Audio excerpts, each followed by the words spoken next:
The meeting hasn't started yet. I'm assuming my camera and sound is okay. We can hear you and see you great. Thank you, Ms. McComb. Thank you. Thank you.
Good afternoon.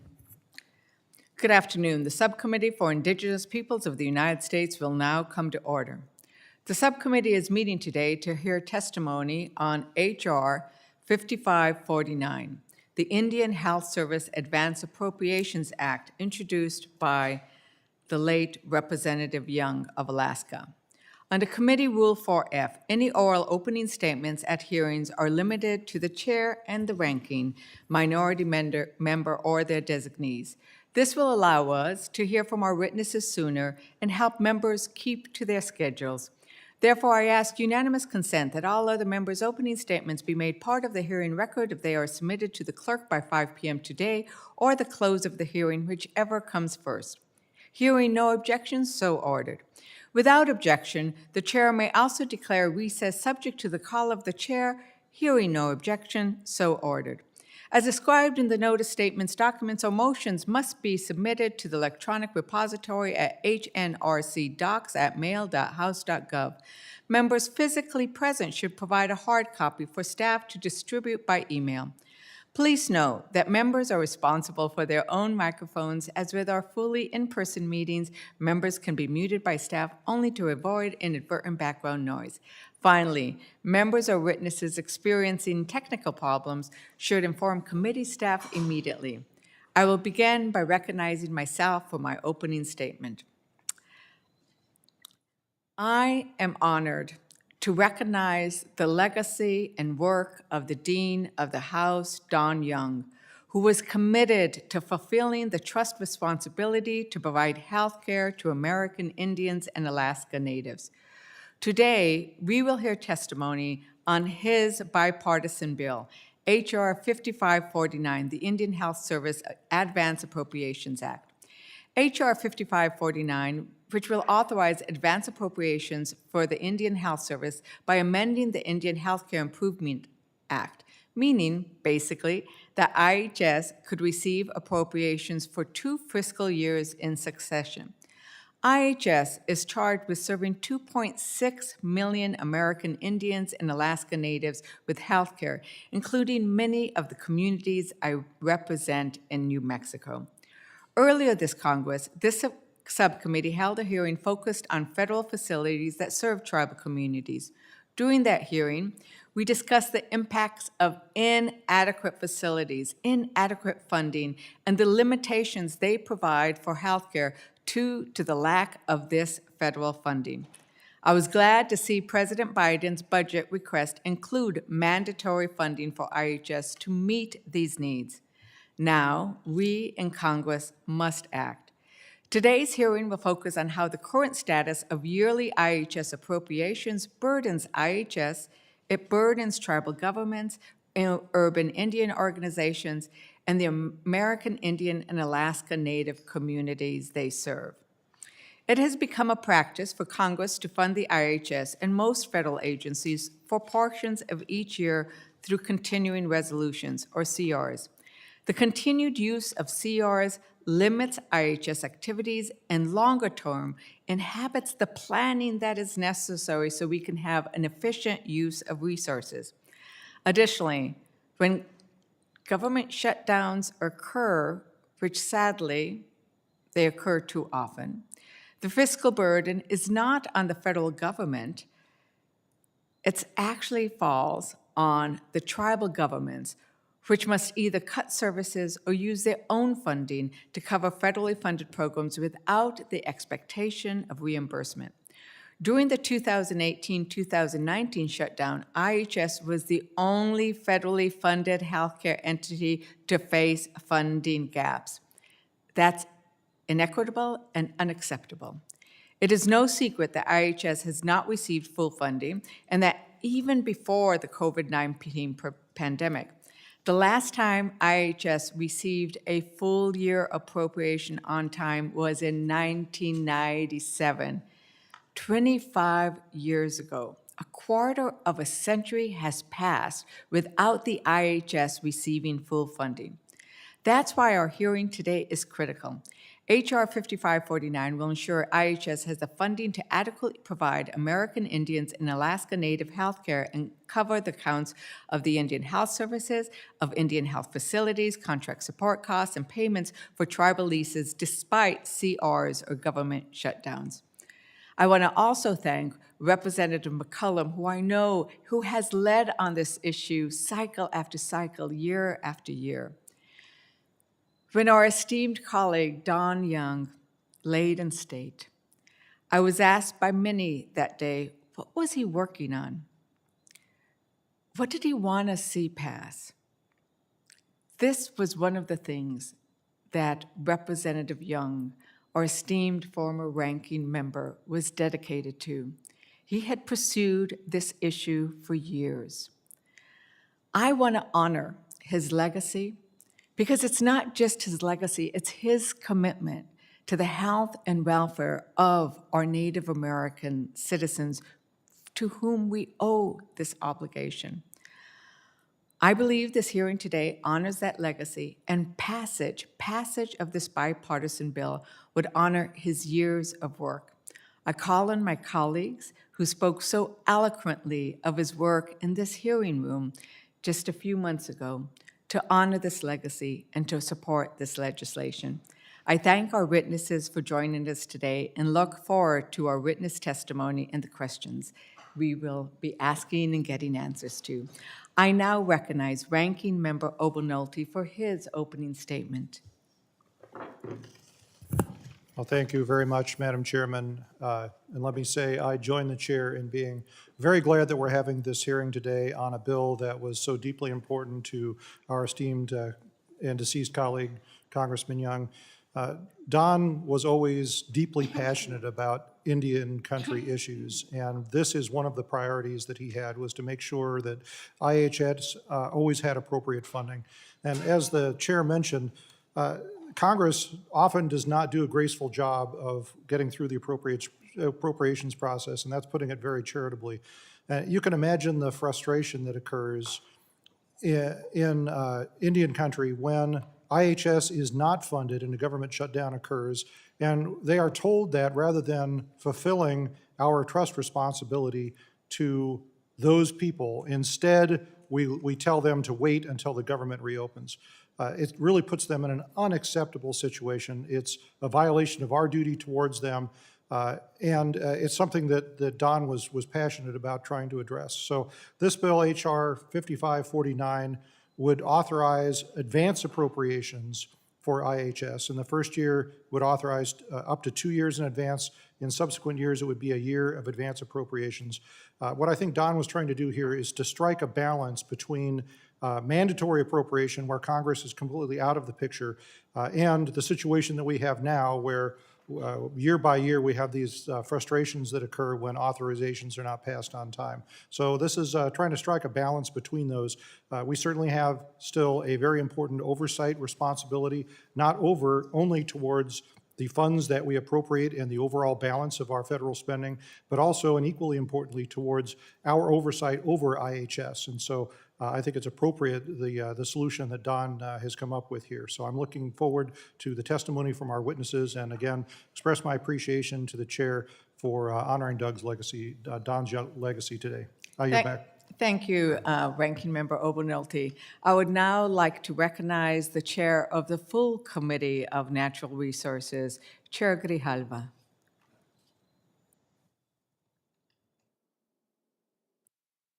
Thank you, Madam Chair, and the ranking member. Don's piece of legislation is very important, and through the trials and tribulations of what happens in this Congress, we're up against the clock now in terms of getting this done, and also so I look forward to working with both you, Madam Chair, and the ranking member, how we expedite it after this hearing, how we get our part done, or the conversations that you might need to have with other committee chairs in terms of appropriations in particular, obviously. Be glad to assist with that as well, to also move it in that process. And, it came in the Senate companion, figured that was it. If appropriation needs specific action by this committee, then I would hope that we could work together to get that action done as quickly as possible. I don't think it's necessary. I think it's an unnecessary hoop at this time, but nevertheless, I don't want to jeopardize this thing going forward on something like that. So thank you very much, and I appreciate the hearing. Any comments I have and things for the record, I'll do when it's my opportunity to question. Thank you. Yield back. Thank you, Chair Grijalva. Now I'd like to transition to our first panel of witnesses for today. Under our committee rules, oral statements are limited to 5 minutes, but you may submit a longer statement for the record if you choose, and I thank you for the statements that have been submitted. When you begin, the on-screen timer will begin counting down and will turn orange when you have 1 minute remaining. I recommend that members and witnesses joining remotely lock the timer on their screen. When you go over the allotted time, I will tap my gavel and kindly ask you to please wrap up your statement.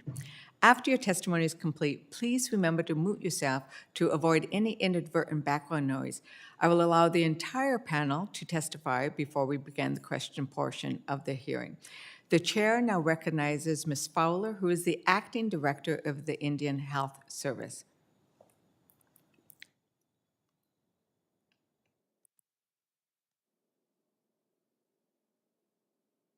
Good afternoon, Chairwoman Fernandez, Acting Ranking Member Overnolte, and members of the subcommittee. I'm Elizabeth Fowler, the Acting Director for the Indian Health Service. Thank you for this opportunity to testify on H.R. 5549, the Indian Health Service Advanced Appropriations Act. And thank you for accommodating my schedule and acknowledging my time constraint today. I do truly appreciate this. As members of the committee know, and as already referred to, the late Representative Don Young of Alaska was a faithful advocate for the health and well-being of Alaska Natives and American Indians, and he introduced H.R. 5549 to authorize advance appropriations for both the services and facilities accounts of the Indian Health Service. H.R. 5549 would amend the Indian Healthcare Improvement Act to authorize advanced appropriations for the Indian Health Service by providing authority for 2 fiscal years in succession.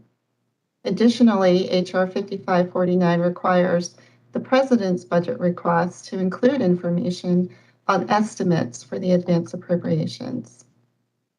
Through the Indian Health Service's robust annual tribal budget consultation process, tribal and urban Indian organization leaders have repeatedly and strongly recommended mandatory funding or advance appropriations for the IHS as an essential means for ensuring stability in IHS appropriations and continued access to critical healthcare services.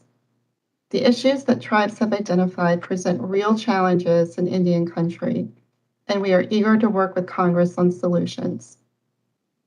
For the first time ever, the fiscal year 2022 President's budget requested advance appropriations for all 4 of IHS's appropriations accounts.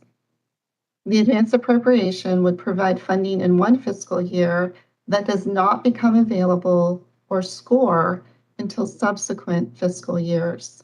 This approach would protect IHS, tribal, and urban Indian health programs from the impacts of government shutdowns and the uncertainty of annual appropriations by providing funding that would become automatically available on the first day of the subsequent fiscal year and also score in that subsequent fiscal year.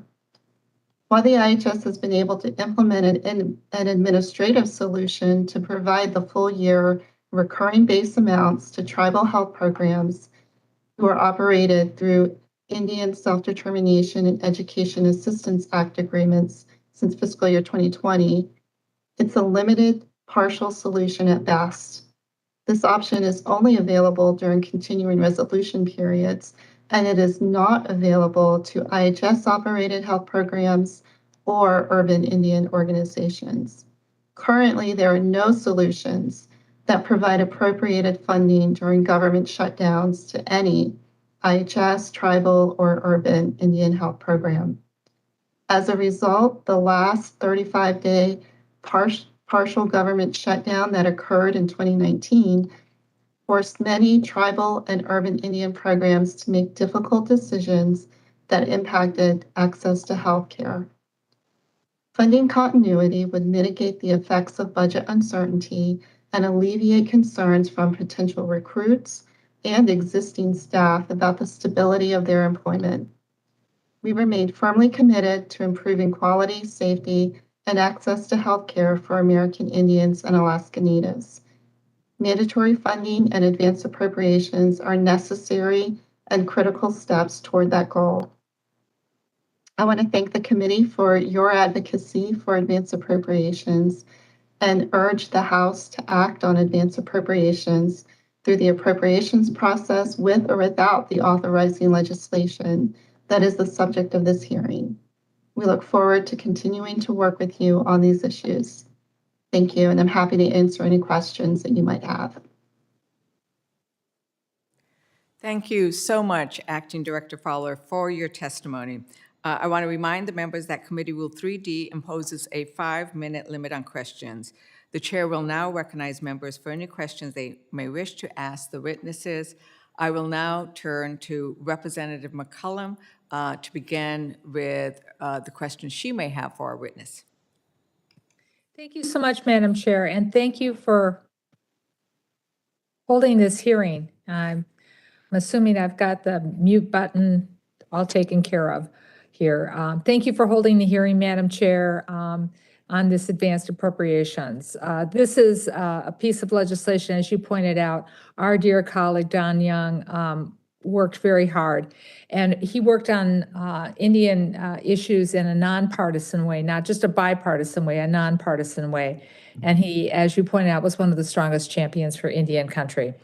As a former chair and current vice chair of the Interior Appropriations Subcommittee, which funds the Health and Indian Health Service, I've heard from tribal leaders for years about the difficulty of operating essential government services under the uncertainty of continuing resolutions and shutdowns. And I want to thank you for, again, for having this hearing, Madam Chair. I had a listening during the government shutdown between 2018 and 2019, and the stories that were shared were heartbreaking and at times horrifying to listen to what was going on in Indian country. So I thank you and this committee for holding a hearing on this topic last Congress about in 2019 when that was held. So let me just say that the federal government has a responsibility, a sacred responsibility to fulfill the central trust and treaty responsibilities in healthcare services to Native Americans. So we pointed out that these shutdowns put a spotlight on the clear need for advanced appropriations. Ms. Fowler, you outlined many of the harms caused in your testimony, the lasting impacts that it has on staff not feeling appreciated, secure in their jobs. Is there anything else you would like to add about what happened during the shutdown in 2019? And how, if anything, you want to add to the uncertainty and how this impacts morale, recruitment, and detention, and what it does to the trauma in communities? And the last part I'd ask you is, IHS has been able to learn from the VA. I was here when the VA finally went to advanced appropriations because our veterans used to get caught in the same dilemma that our tribal elders and our tribal youth are caught in. So have you been able to take lessons learned from the VA so that you'll be able to hit the ground running when we are able to pass this advanced appropriations? Thank you for your words and your statements. I would like to just note that recruitment and retention is already is a challenge for the Indian Health Service at any point in time. But during any time of budget uncertainty, it worsens. It becomes a greater challenge for us. The inability to do job offers to providers, to approve loaner payments, to approve incentives, recruitment incentives or retention incentives, the inability to establish a start date for a new recruit or to ensure that we are going to be able to pay for their moving expenses, all lead to the loss of potential great employees for the Indian Health Service. And so that is a particular challenge. There's also the challenge of not being able to pay our vendors. And so we've had vendors who stop doing business with the Indian Health Service because we're unable to pay them during a government shutdown. So these are definitely huge and significant impacts that we see arising from budget uncertainty. Regarding the VA, we actually have sat down and talked with them about their budgeting process. We know that they use a fairly complex method for estimating and projecting their budget needs.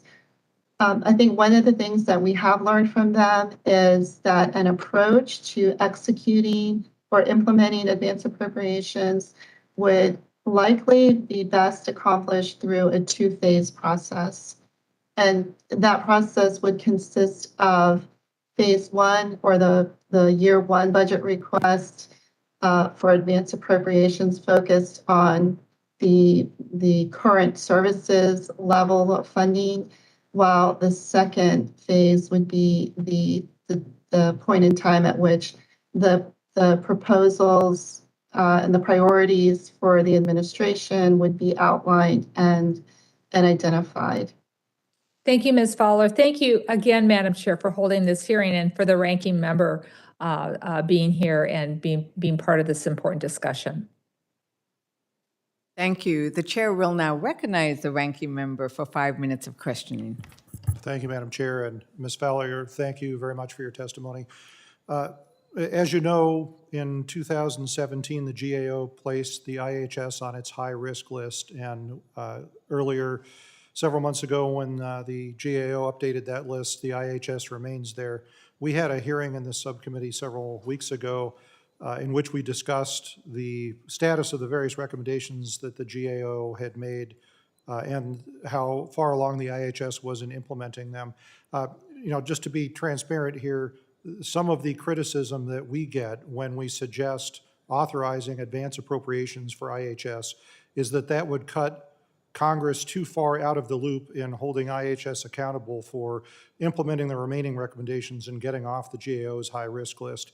Could you give us an update on the status of the implementation of those remaining recommendations? And could you also talk a little bit about whether or not you feel that authorizing these advance appropriations would diminishes Congress's ability to oversee the removal of IHS from that list?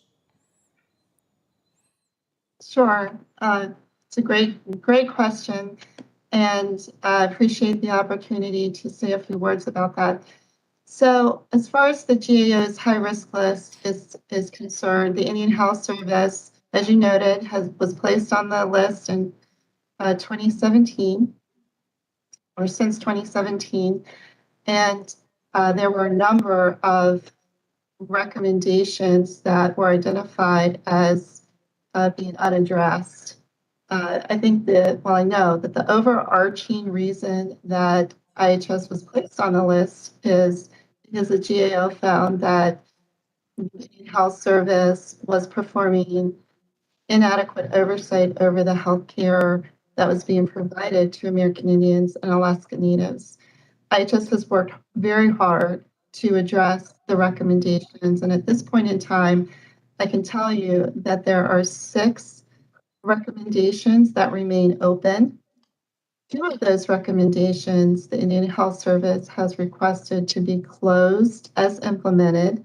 We're just waiting for confirmation from GAO on those recommendations. And we've also developed an action plan that we've had one discussion with GAO about. They provided us feedback, but this action plan is actually designed to lead to removal from the high-risk list by identifying 11 actions that we intend to accomplish by June of 2023. And all of these actions have the effect of establishing improvements in systems or processes that will be sustainable for the years to come, so we're able to ensure that the improvements will be sustained. And Ms. Fowler, if I could just ask you to provide that answer as a written response to the committee.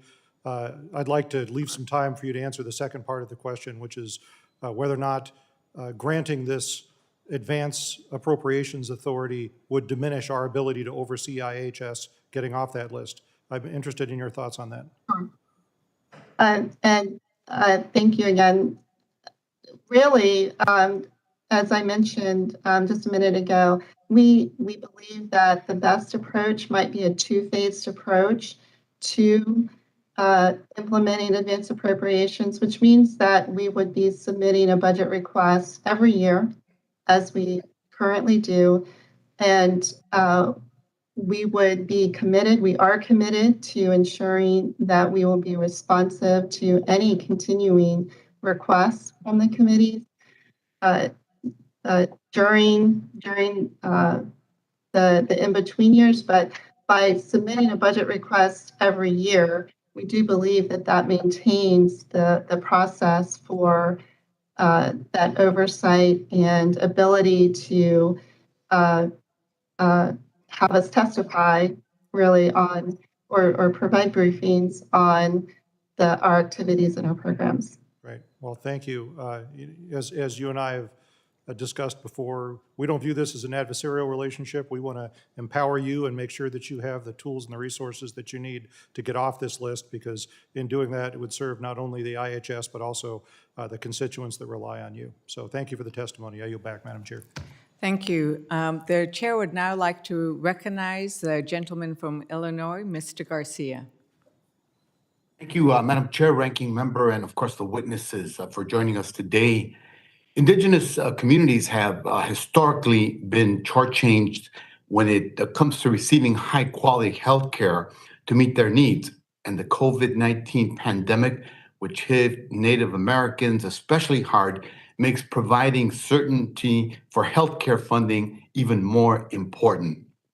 Not only are Indigenous communities receiving less funding than what they need, it often doesn't arrive in time.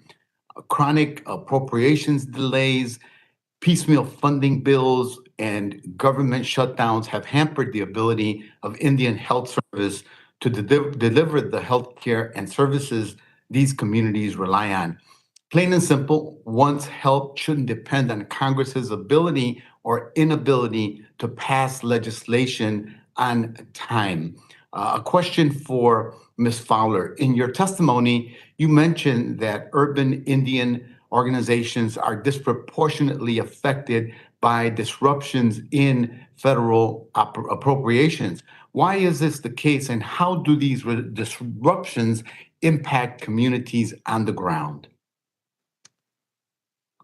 Really great question. Urban Indian organizations are funded through a different mechanism than our tribal health programs. They're funded through contracts and grants, and the contracts are federal acquisitions regulation contracts. One reason that they're disproportionately impacted is that during a continuing resolution, we're able to pay tribal programs whose contracts or compacts have start dates within the continuing resolution period, their full year funding through an exception apportionment process. We are unable to do this for the urban Indian organizations. And so they receive funding for partial amount that's consistent with the continuing resolution period, which, so it's a piecemeal funding method for those programs. Go ahead. Thank you. You also mentioned that a lapse in appropriations has led to concerns from potential recruits and existing staff, especially healthcare providers, about the stability of their employment. How has the lapse of funding impacted recruitment and the future health workforce in Native communities?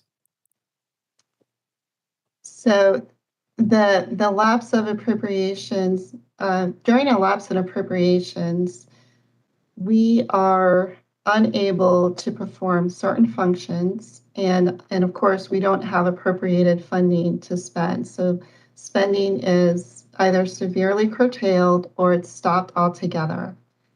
For our providers and for our workforce, we are unable to, for new recruits, make job offers. We're unable to approve Title 38 salaries for our doctors and dentists.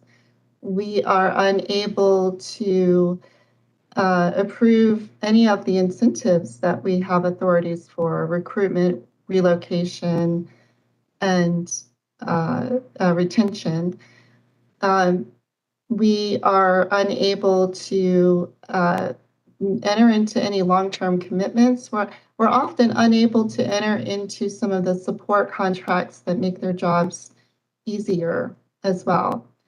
And so it really creates a lot of stress on our workforce.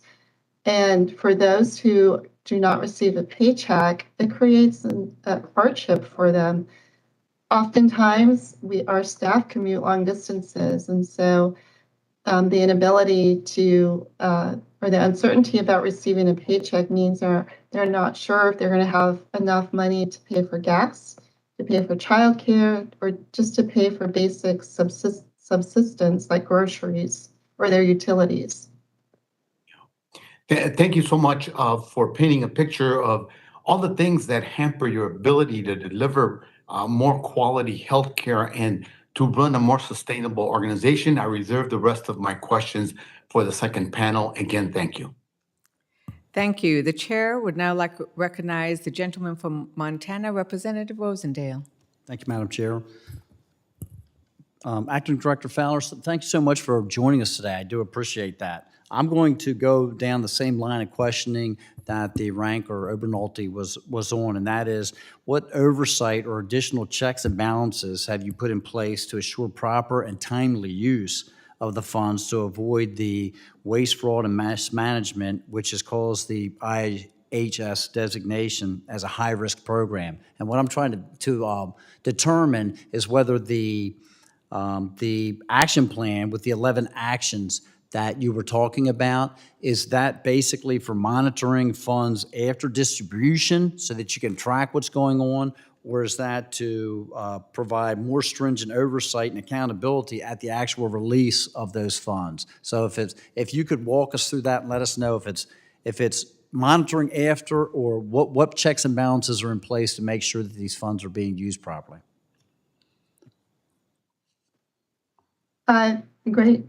Great question.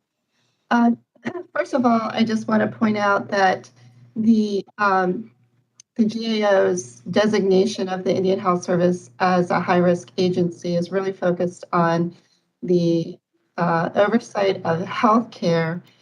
It's not specifically identified that fraud, waste, and abuse or mismanagement of funds is at the heart of that.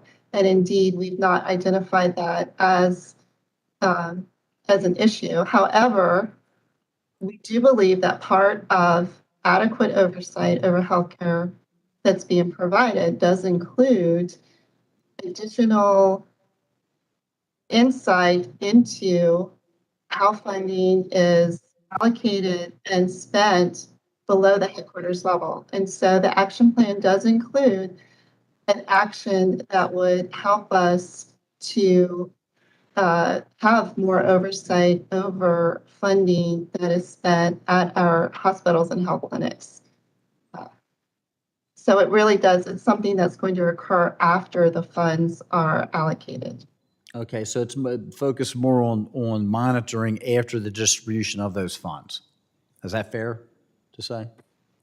Yes, although I should add that part of that, it also includes an approvals level so that there's an additional oversight prior to the funds being spent. Okay, so it's my understanding that, well, I'll tell you what, are there specific accounts that you believe are the most important to have advance appropriations in? In other words, what accounts do you place the highest priority on that need to be funded in advance of others? Have you broken that down? So we believe that because our system is very much integrated and interconnected, that it's important for our entire set of accounts to receive advance appropriations. Okay, so let me ask you this. Can you, it's my understanding that IHS has stated its systems in place to accommodate receiving the advance appropriations, okay, this money in advance. Can you further elaborate on that system? Sure. Well, we believe that we are well prepared to implement advanced appropriations. There are two primary functions that would be impacted. One is our ability to account for the funds in our accounting system. So that is the system where we would need to modify in order to identify the funding for a budget year in advance of the current budget year. And so we are well prepared to do that. The other function that is impacted is budget formulation in terms of identifying estimates a year in advance of when we normally do it. And we are well prepared to initiate that work. As I mentioned before, I think I mentioned it previously, that our budget formulation process begins with tribal consultation. And so we are well prepared to begin this and implement those functions appropriately. Thank you. Madam Chair, I'll yield back. Thank you. The chair will now recognize the chair of the Natural Resources Committee, the gentleman from Arizona, Representative Gallego. Thank you very much, Madam Chair and Ranking Member. First, let me just get some business out of the way for and submit for the record, Madam Chair, letters of support for Mr. Young's legislation, and from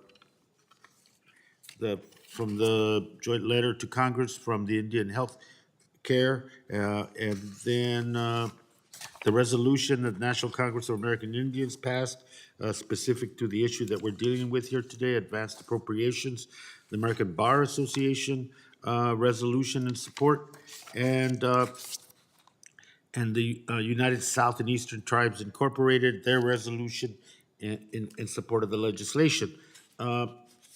Without objection, so ordered. Thank you. You know, every time there's a governmental shutdown, disruption in the flow of the resources the resources that our government and our federal agents are responsible for,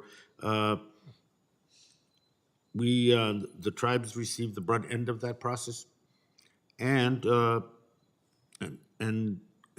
government fails to uphold its treaty and trust obligations. That's happened more than once in my tenure here, and the most adverse consequence by far was an Indian country and around a lot of issues, but focused in on healthcare.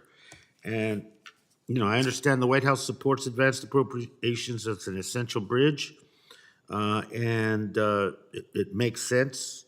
Like was pointed out, the Veterans Administration went through that process, having to deal with the same issues that Indian Country Health Services is doing.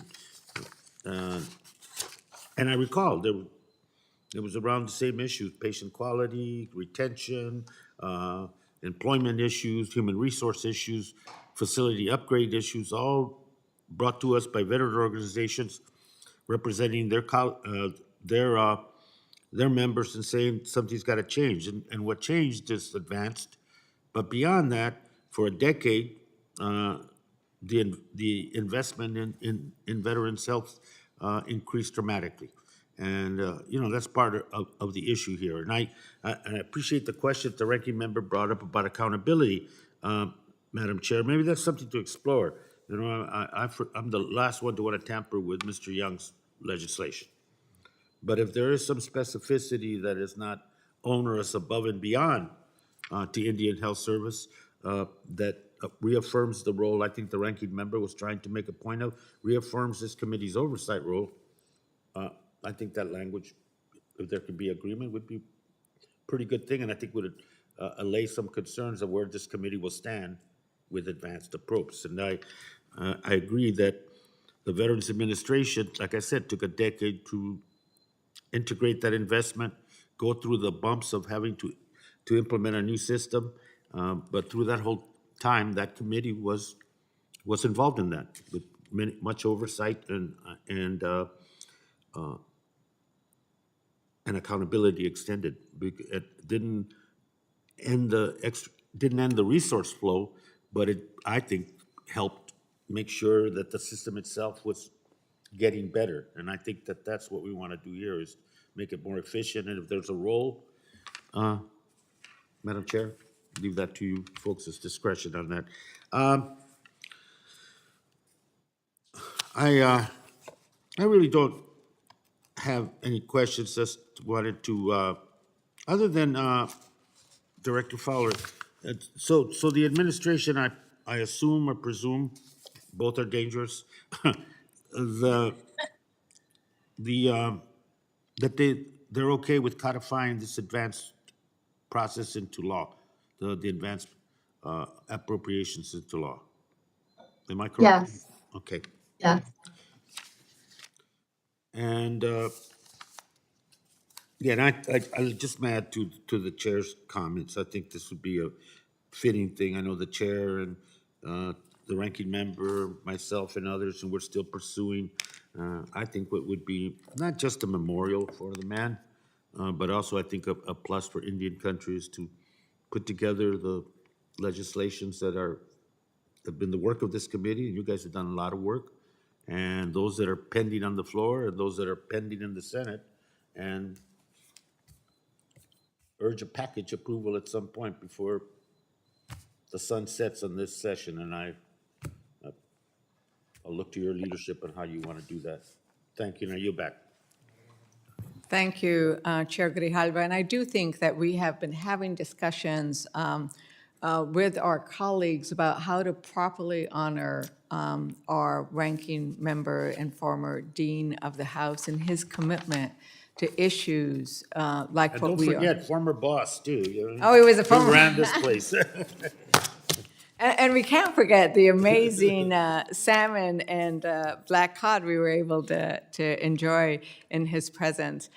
So I do think that we do intend to continue, and I look forward to having the bipartisan support for recognizing, you know, his legacy and naming, putting it on the name of these bills, right? So we have some work ahead of us to be able to do that and honor that, and I am very grateful for the support that we've been hearing about putting that, and it's like nonpartisan, as Representative McCollum said. It is simply the right thing to do. After that many years of service, it is the way we honor. We honor not just by words, but it is deeds that make the difference. And I think that the deed of actually having a package that honors Representative Young, with this being a key part of it. I will now recognize myself for questions. Director Fowler, you've answered questions about the impact that not having advanced funding has done in terms of employees, in terms of morale, in terms of the difficulty of subcontracting. I wanted to kind of take this a little further and ask, how has it impacted in two areas? One would be the ability to plan, right? Every other health business out there or health facility can think about what is our future? What do we need to be ready for? How do we address the fact that a pandemic occurred and we have different problems that we need to think about in terms of what our facilities look like? And so I wanted to have you talk a little bit about how this yearly and kind of jerk on, jerk off, you know, there is nothing smooth about our budgeting process for you now, how that affects planning. And then if you could do also, I know that so many of our patients that go to the IHS, sometimes you don't have the specialty that they need, and so they must get their care elsewhere. There must be the contract services, the support services.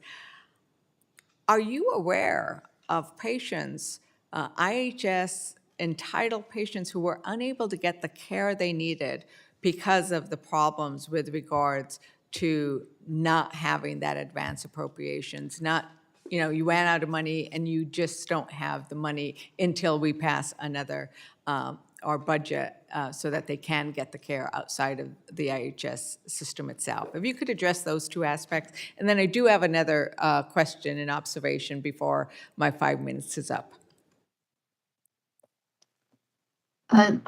Yes, again, the budget uncertainty makes it very difficult for our programs.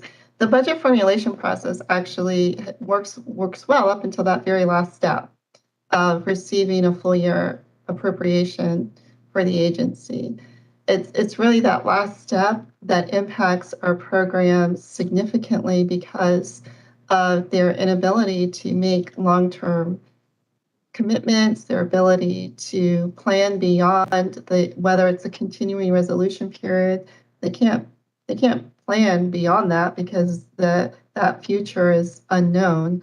And so that means that any decisions that need to be made about some of those longer term commitments, whether it's a contract, which because of certain regulations, we have to be able to enter into the full year amount of contracts when we enter in obligated at the time that we enter into it. And so it creates difficulties in that regard.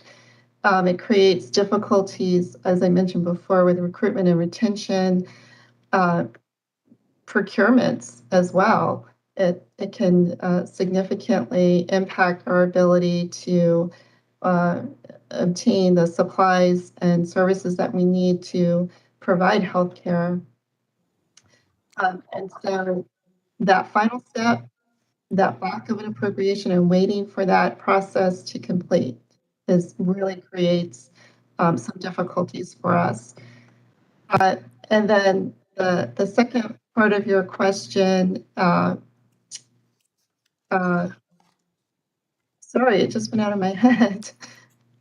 It was I think you've provided just, I mean, it is like anything we can think of that a business and a health facility would need to do, you can't do because you don't know how much money you're going to get, and the money runs out, and we're in a continuing resolution. I just want to echo Representative McCullum's comments about when we speak with tribal leaders, and I'd like to recognize that we have tribal leaders in the hearing with us today, and they all tell us over and over again about the need to have advanced appropriations. I was at the Gallup Indian Medical Center, which is one of the busiest IHS facilities in the country, as well as one of the oldest. We will hear from President Nez a little later. But when I asked the tribal leaders, the staff, everybody who we were interacting with on that day and the other days that I've gone to our facilities, what can we do? Advance appropriations comes up over and over again because the negative impacts just cascade down. So with that, I want to thank our witnesses in our first panel. Oh, Ms. Radaragan has arrived? Okay, great. We will give us a few seconds and a little bit of patience so we can have our Representative Radaragan be recognized for 5 minutes as she...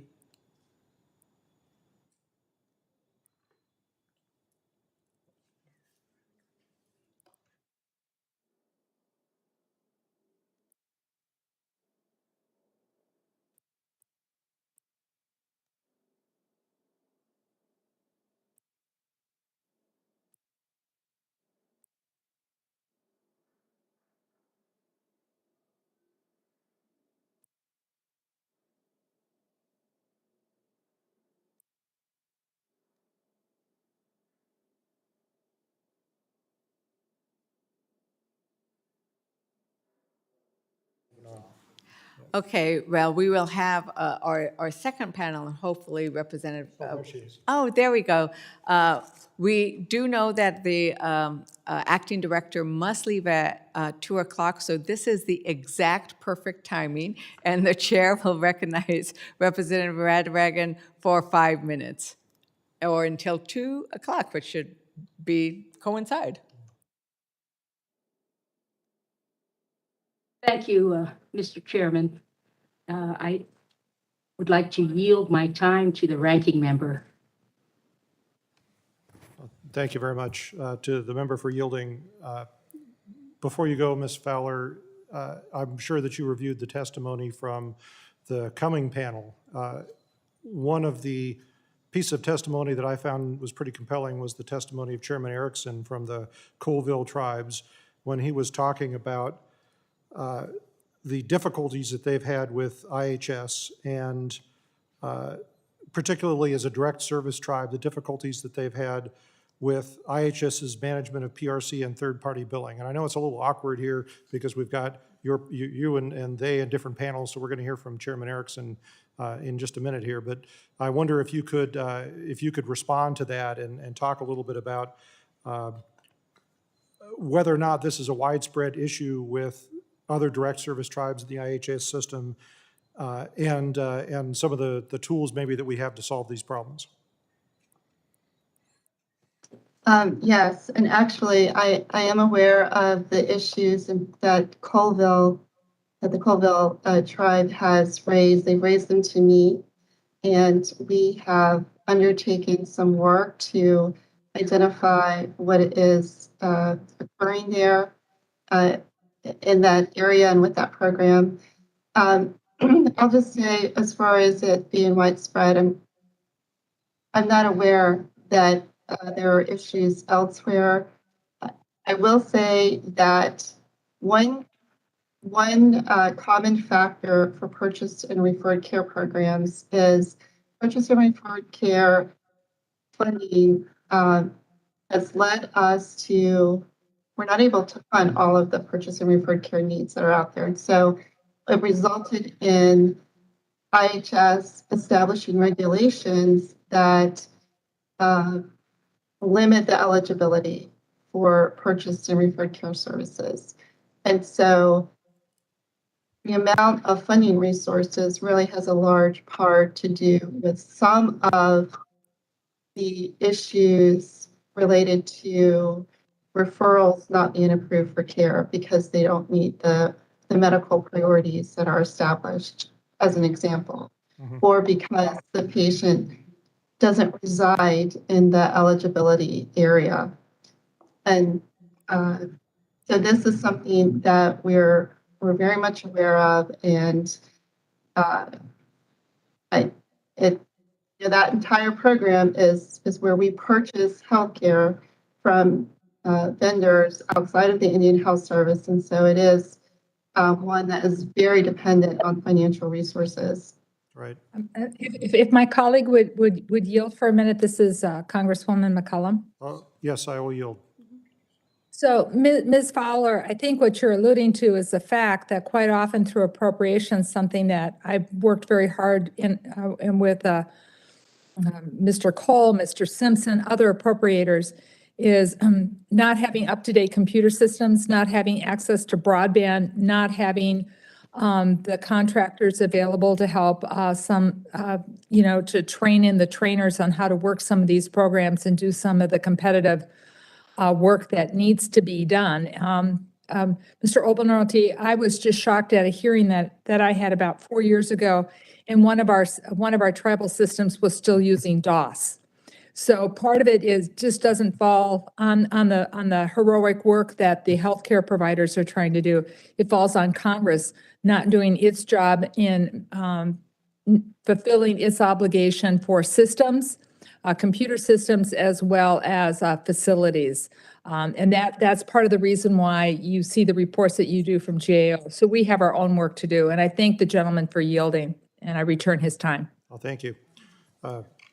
Very worthwhile contribution.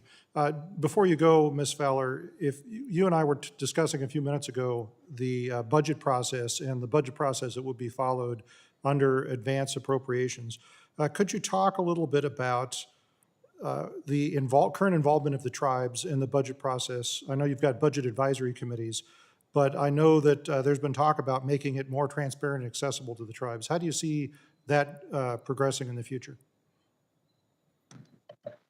Tribal consultation is fundamental to our budget process.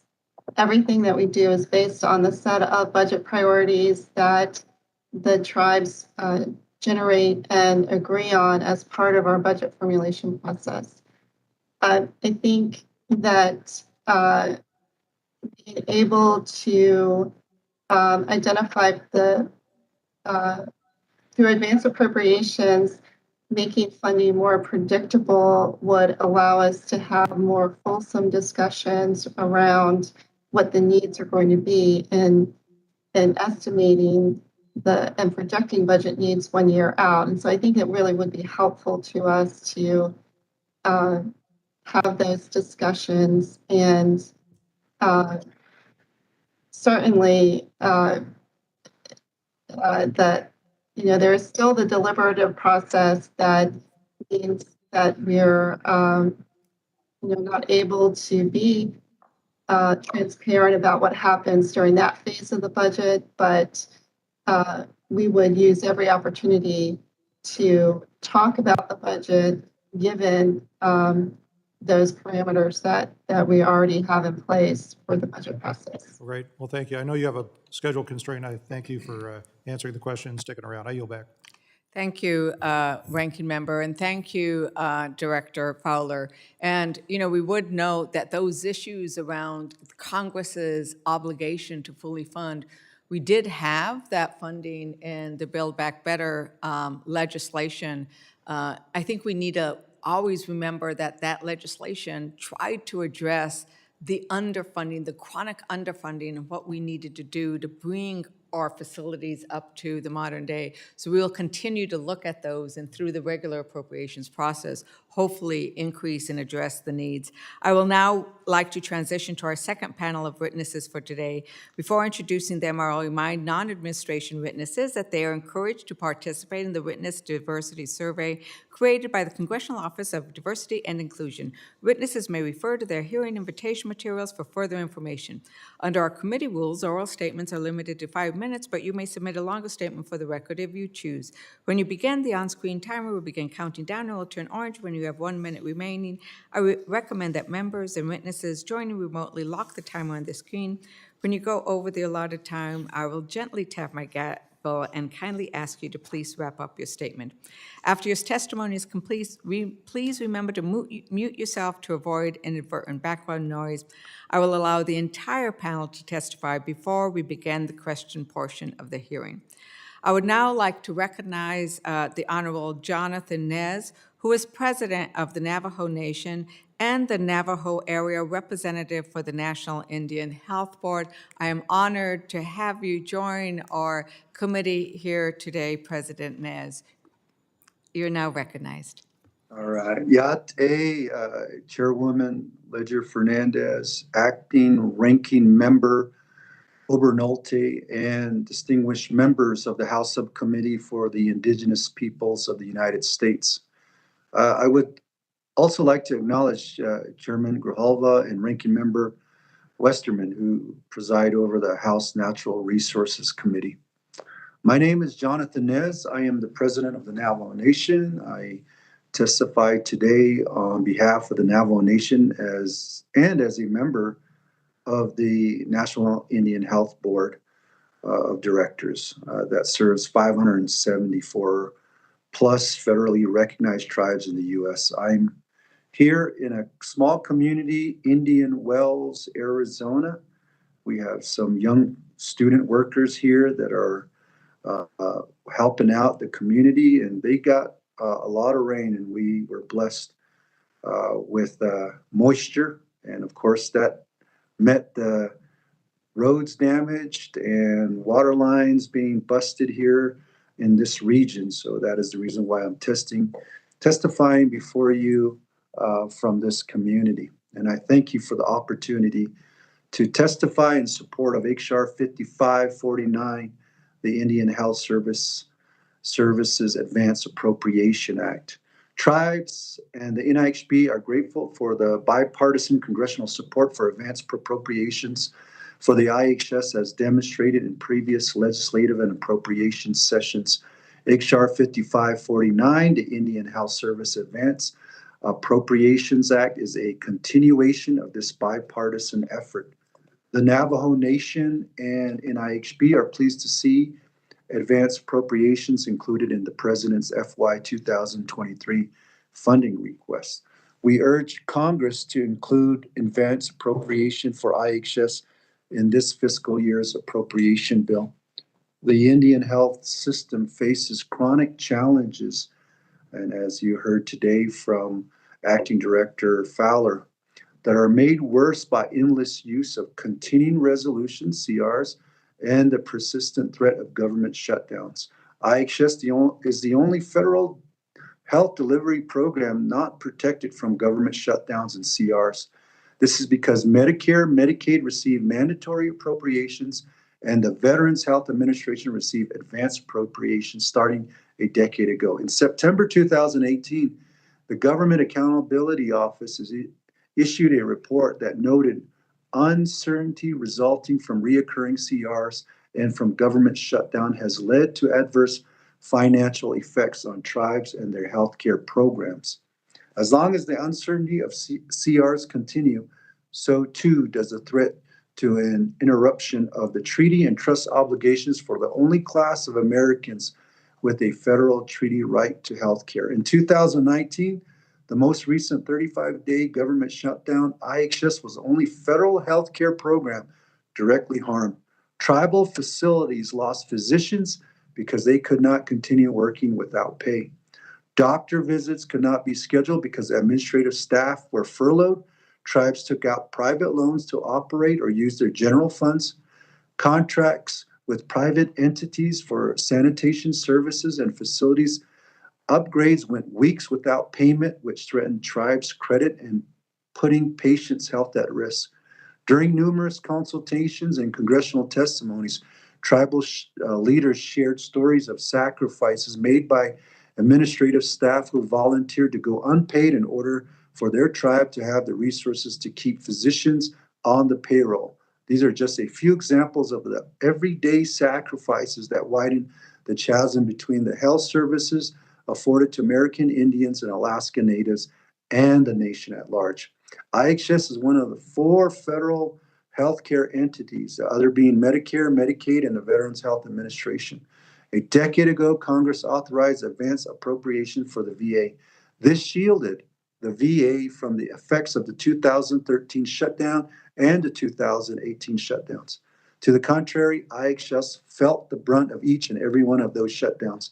The 2013 budget sequester was especially damaging, slashing the IHS budget by 5% or roughly $221 million on top of the impacts that year's shutdown. Other federal funded health programs such as Medicare and Medicaid are mandatory funding, meaning that these programs are automatically funded without annual appropriation and without the uncertainty seen in other areas of the budget. During federal government shutdowns, retaining physicians in rural reservation communities is especially challenging because they cannot keep working without pay. Preventing tribal members from scheduling follow-up visits with their doctors or get a referral because administrative staff were furloughed and obtain assistance through purchase and referred services, formerly called contract health, due to the frozen funds. Tribes struggle to keep up to date with payments to outside providers and contract. In rural Alaska, where transportation of goods and services is already more expensive, government shutdowns interrupted the ability for advanced purchases and price containment to be honored, which leaves Alaska Native villages to pay premium rather than discounted rates. Road closure after heavy snowfall in the Navajo reservation went days without being cleared, leaving tribal members stranded and have even claimed the lives of some of our people. Every community has been impacted by government shutdowns that could be avoided through advance appropriation.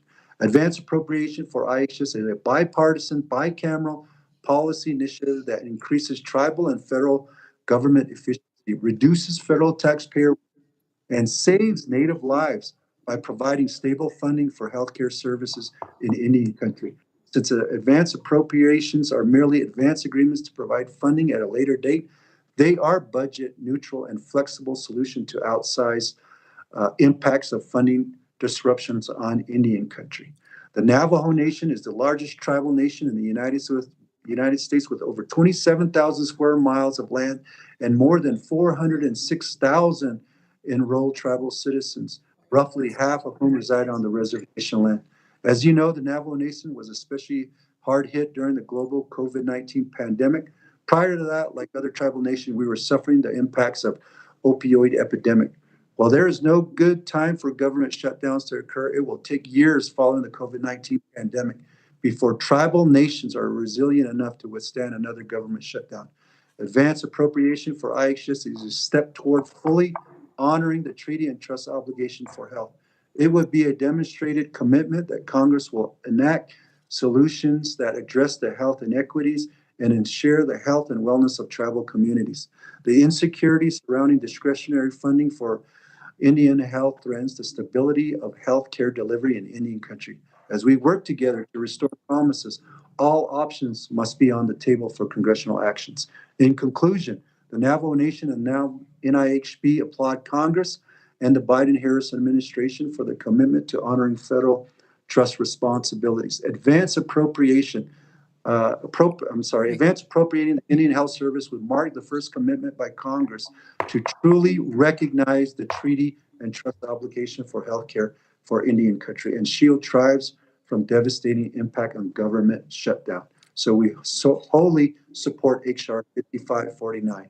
Thank you for your consideration of my testimony today. Thank you. Thank you so much, President Nez. The chair now recognizes the Honorable Kirk Francis, who is the president for the United South and Eastern Tribes Sovereignty Protection Fund. You're now recognized for 5 minutes, and thank you.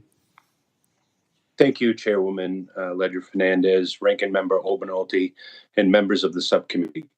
Thank you for the opportunity to provide testimony regarding the federal government's ongoing failure to uphold its trust and treaty obligations to tribal nations and our ongoing support for necessary reforms like advance appropriations. My name is Kirk Francis. I'm Chief of the Penobscot Indian Nation in the state of Maine and proudly serve as President of the USET Sovereignty Protection Fund Board of Directors. As this subcommittee knows, tribal nations have experienced many injustices at the hands of the U.S. government. We have suffered immeasurable losses, and we have paid dearly with our lands, resources, and the lives of our ancestors. Out of this resource exchange has grown a promise, trust and treaty obligations, to ensure the health, education, and well-being of our tribal citizens. And to date, the trust and treaty obligations that resulted from those agreements have not fully been honored. Tribal nations and our citizens continue to face the consequences of the federal government's failure to fund these obligations, a failure which has come into much sharper focus during the COVID-19 pandemic. It should not take a once-in-a-generation public health emergency for the federal government to live up to these responsibilities. And yet, this is the second time USET SPF is testifying before this subcommittee urging action to, at the very least, stabilize and provide certainty in the timing of IHS funding. We have supported advance appropriations for all federal agencies and programs serving tribal nations for several Congresses now, and in 2019, following the longest government shutdown in history, which forced the rationing of care in Indian country, we testified in support of bills that would extend this common sense funding mechanism for both IHS and BIA. However, no action was taken. Last year, as Congress negotiated the FY22 appropriations, we came very close to the enactment of advanced appropriations for IHS. We had the support of the Biden administration, and the authority appeared in the Senate version of the Interior Appropriations Bill. However, this provision did not carry over into the final bill. The House proposal's report language indicated that the committee did not provide advanced appropriations authority for IHS because of the lack of detail from the agency. However, it remains unclear what information has not been provided. If, in fact, questions from appropriations remain, USET SPF and our partners are more than willing to assist. In the meantime, we continue to be the only federally funded health program impacted by congressional inaction on appropriations. Parity for our healthcare is long overdue. Advance appropriations for IHS and all federal agencies and programs, along the certainty and parity it would bring, is long overdue. USET SPF once again urges this Congress to act swiftly to bring the negative effects of its own inaction to an end. Once again, we extend our full support to HR 5549, the IHS Advanced Appropriations Act, and HR 5567, the Indian Programs Advanced Appropriations Act, which would provide greater stability to funding across all of Indian country. While we strongly support advance appropriations to bring certainty in the short term, In the long term, USET SPF is calling for a comprehensive reexamination of and reform for all federal funding delivered to Indian country. This includes supporting the President's FY 2023 proposal to provide mandatory funding for IHS and increase funding to $36.7 billion in FY 2032, bringing us closer to full funding while exempting agency funds from damage and sequestration. Year after year, we have urged multiple administrations in Congress to request and enact budgets that honor the unique nation-to-nation relationship between tribal nations and the United States, including providing full and mandatory funding. While we firmly believe all Indian country funding should be fully funded today, including the IHS, we recognize that the Biden administration has taken an unprecedented and positive step forward in its proposal to move closer to that reality. As congressional leaders who have demonstrated a true understanding of this trust obligation, you know that our funding should no longer be vulnerable to these games. We implore this subcommittee to work with your colleagues to ensure enactment of advance appropriations and later mandatory funding for all federal Indian agencies and programs, including IHS. Until the United States chooses to honor its promises to Indian country, our citizens will continue to needlessly experience severe health disparities and loss of life. Legislative action by this body can prevent these unnecessary and avoidable tragedies. While we recognize this subcommittee's strong, long-standing commitment to Indian country, we cannot continue to accept being vulnerable to the partisan games. You must use your influence to ensure that the federal government upholds its obligation to us with full funding to better reflect the respect the nature of this solemn promise. I appreciate the opportunity to testify, Madam Chair, and I would like to thank the leadership of Ms. McCollum, Mr. Young, Mr. Grijalva, and I appreciate being here and happy to answer any questions. Thank you so very much for your testimony. The chair will now recognize the Honorable Fawn Sharp, who is president of the National Congress of American Indians. Oh, Yuhach, Anjak Hawishka. Good morning, Chair Leger Fernandez, Ranking Member Obernolte, and distinguished members of the House Subcommittee on Indigenous Peoples of the United States. I am Fawn Sharp, Vice President of the Quinault Indian Nation and President of the National Congress of American Indians. On behalf of NCAI, thank you for this opportunity to provide testimony on H.R. 5549, the Indian Health Service Advance Appropriations Act. Indian country has long supported advance appropriations as a pragmatic solution to the impact of funding disruptions that we've experienced all across the IHS system. IHS regularly faces the possibility of sporadically discontinued services based on the political terrain of Washington, D.C. Recognizing the importance of this issue, the National Congress of American Indians Executive Committee unanimously passed a resolution in support of advance appropriations for IHS in 2019, and the consensus of tribal support has continued since. Further, this administration has put forward advance appropriations and mandatory appropriations for IHS in the president's budget. This represents an historic shift and an opportunity for Congress to restore one of the promises made to our ancestors, the guarantee right to health care. Congress has the power of the purse, and it is time to honor your obligation and promises by providing adequate and appropriate funding for Indian country's healthcare services. Passing H.R. 5549 could not be more timely, as Indian country faces a combination of the ongoing crisis affecting IHS operations as well as service delivery. First, as the Broken Promises report details, and as I've testified to Congress before, the current funding for IHS as discretionary spending represents an investment that is more than 56% less than the national healthcare spending per capita. Just this point alone proves the continued funding crisis facing IHS. The chronic underfunding and funding instability in particular is egregious, as tribal nations have already paid in full for the promise of healthcare through the United States acquisition of land and resources and the establishment of the fiduciary and trust relationship. The United States has charged itself with moral obligations of the highest responsibility and trust. Further increasing the need, the coronavirus pandemic is not over. Funding certainty and stability are critical to saving Native lives as we continue to combat the ongoing effects of COVID-19. As we have seen, COVID-19 disproportionately impacts American Indian and Alaska Native communities due to our underlying health disparities. When Native Americans already face a life expectancy that is 5.5 years less than the national average, advance appropriations for IHS will provide funding certainty and ensure continuity of services in the case of any patient surge due to COVID-19, the flu, as well as any other emergent health need. When public health concerns develop rapidly, it is the stable healthcare services that represent the first line of defense. When we consider the efficacy of our healthcare system and the optimization of federal funds, advance appropriations for IHS are essential to providing for the security of our communities.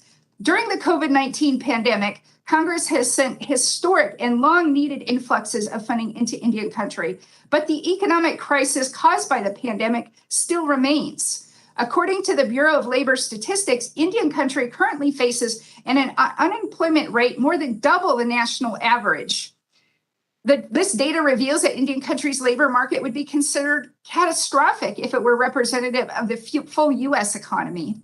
Additionally, in many communities across Indian country, healthcare jobs have a significant footprint in tribal economies, particularly in rural areas. When you add in low average household wealth, disruptions in federal funding, this all places Native families in an especially fragile situation. During a shutdown, thousands of IHS employees were furloughed, meaning that many across the country, tribal communities had to struggle to put food on their tables, to pay their bills and their mortgages. The effects of short-term continuing resolutions further the disproportionate harms to IHS patients and the communities they serve. It makes it difficult for IHS to plan, provide care, and protect Indian country when it needs it the most. Advance appropriations for IHS are a simple promise that the United States honors and upholds its treaty and trust obligations, a promise that Congress will enact solutions that cease the generational trauma and undue suffering of Native people, and a promise of certainty and security for Native communities and our most vulnerable populations. As Congress works to restore the promises made, all options must be on the table. We urge Congress to pass H.R. 5549 and secure advance appropriations for IHS. Native lives matter and they can no longer wait. Siakuel, thank you. Thank you so much for your testimony. We have been called to vote, and we have 3 more witnesses. Oh, yes, 3 more witnesses. I truly, truly apologize. I want to thank you for your patience. We only have, I believe, 2 votes, so it should not take us longer than 20 minutes if we can all commit to voting and as quickly as possible and heading back. So we will be in recess for 20 minutes and resume our testimony after the votes. Once again, I thank the witnesses for their patience.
Can we have all our witnesses pop back on camera? Thank you.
Chairman Erickson, can we have you come back on camera?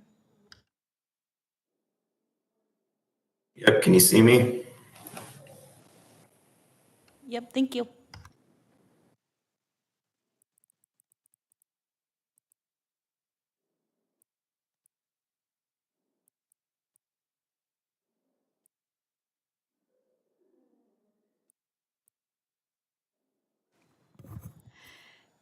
The committee will now come back into order, and I thank our witnesses for their patience. And the chair will now recognize the Honorable Jared Michael Erickson, who is the chairman of the Confederated Tribes of the Colville Reservation. We are honored to have you here, Chairman. All right, thank you. And I apologize, I'm kind of losing my voice, so bear with me. But good afternoon, Chairwoman Fernandez, Ranking Member Obernolte, and members of the committee. My name is Jared Michael Erickson, and I'm the chairman of the Colville Business Council, which is the governing body of the Colville Tribes.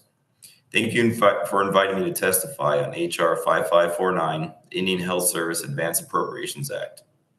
The Colville Tribe supports the bill and urges the committee to approve it quickly. The Colville Tribes is a confederation of 12 Aboriginal tribes and bands from across eastern Washington, northeastern Oregon, Idaho, and British Columbia. Colville Reservation covers more than 1.4 million acres, and our land base is larger than the state of Delaware. We are the largest Indian reservation in the Pacific Northwest and have more than 9,500 enrolled members. Colville is a direct service tribe, which means that the healthcare and associated billing and administrative support is provided by Indian Health Service.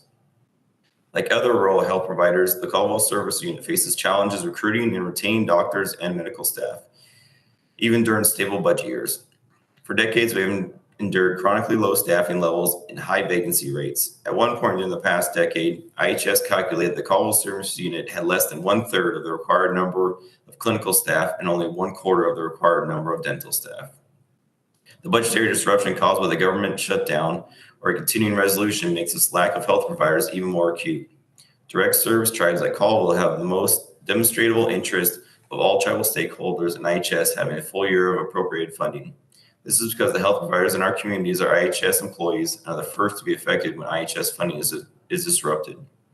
During the last government shutdown, interviews and other activities related to filling vacancies in the Colville Service Unit were put on hold. This made potential applicants even less inclined to want to navigate the already protracted IHS federal hiring process and prompted some to look elsewhere for employment. For these reasons, the Colville Tribe supports HR 5549 because advance appropriations would insulate IHS and the Colville Service Unit from this type of disruption in the future if it were enacted into law. Apart from the need for advanced appropriations, there are several other issues with IHS that we are hopeful that this committee will prioritize and take action on. A fair amount of energy has been spent on recent years on legislative issues related to contract support costs. Those are important issues for tribes that contract or compact their services. But there are other longstanding concerns regarding IHS management and service delivery that are even more critical for Colville and other direct service tribes. I've already mentioned recruitment and retention, but simply the hiring process that IHS uses must be streamlined, especially in a tight labor market. We keep hearing from IHS that they're understaffed, quote unquote, but nothing ever changes and qualified providers end up looking elsewhere because they don't want to navigate the IHS lengthy hiring process. The other issue is management. We have tribe members that are abandoning the IHS system altogether because they cannot get appointments to see a provider or cannot get their phone calls returned. We have other members that cannot get referrals they need for specialty care. And at the same time, our service unit ends up in unspent carryover funds that should have gone to providing these individuals with care. The IHS Central Office is currently engaged in review of Colville Service Unit. Since that review began last year, however, things seem to have gotten even worse. I believe the issues that we are experiencing are not isolated and that there are other tribes with similar stories around the country. In conclusion, the Colville Tribe strongly supports advanced appropriations and welcomes this committee to having this hearing. We also hope that this committee can take action on other IHS issues that I just mentioned. I would be happy to answer any questions that the committee may have. Lim, thank you. Thank you so very much for your testimony. And the chair will now recognize our next witness, the Honorable Kirk Francis, who is the president. Oops, sorry. The chair now recognizes Ms. Maureen Rosette, who is a board member of the National Council of Urban Health. Thank you, Ms. Rosette, for your testimony today.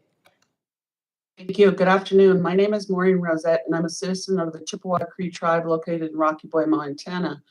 I currently serve as the Chief Operating Officer at the Native Project, which is an urban Indian organization located in Washington State.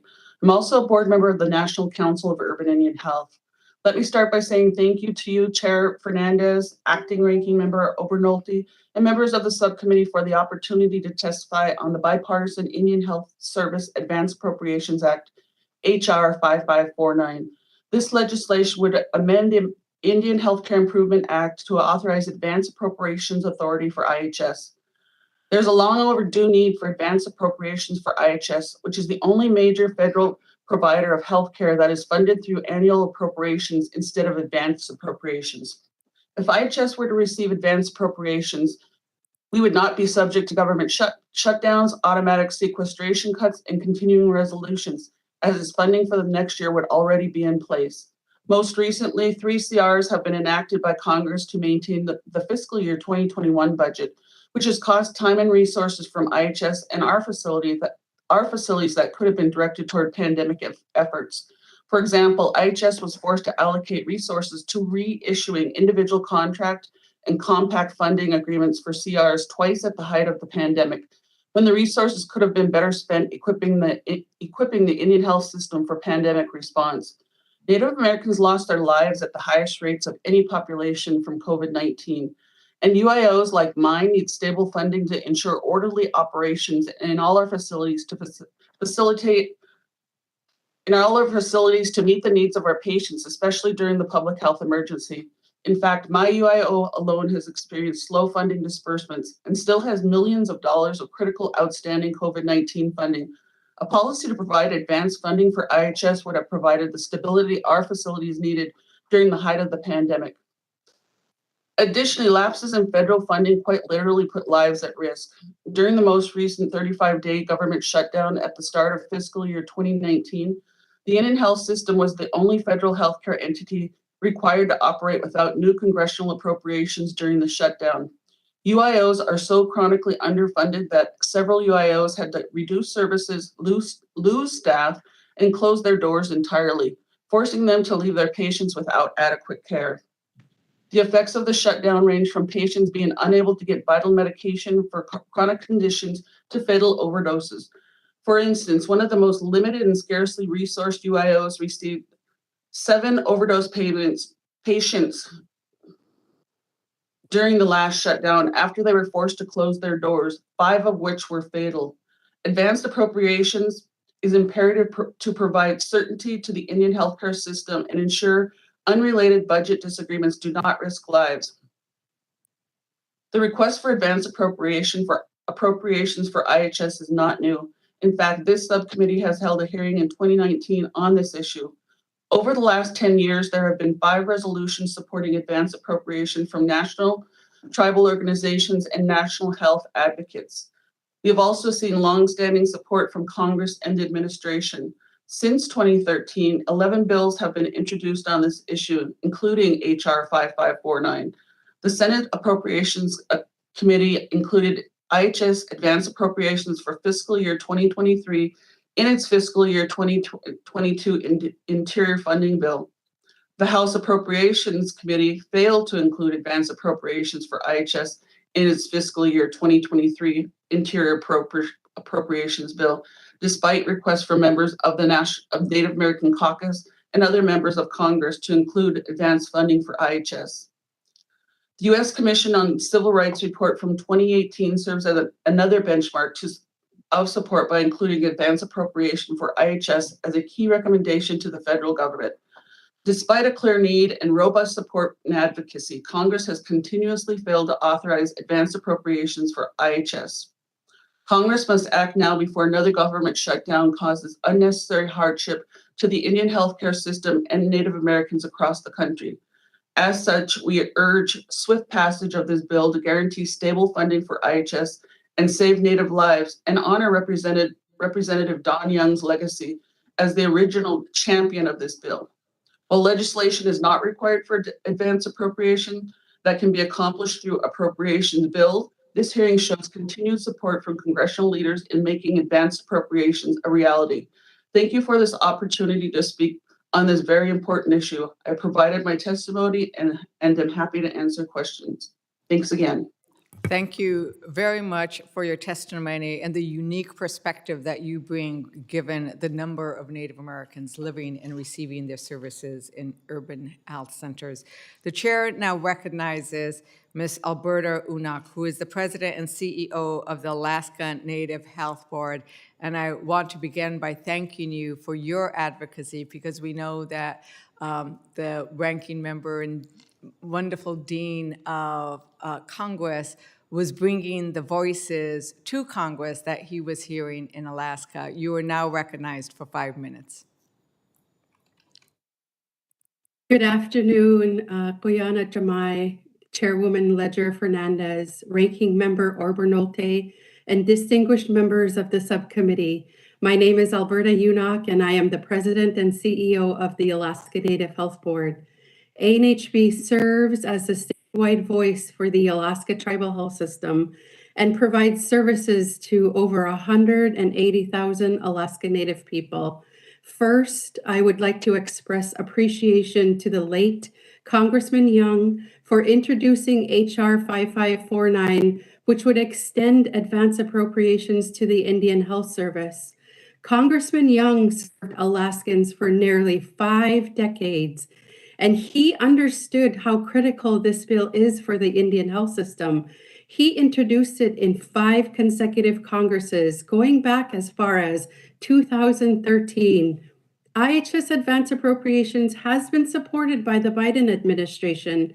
It is widely championed by tribal nations, and the Government Accountability Office also recognized the benefits of IHS advance appropriations.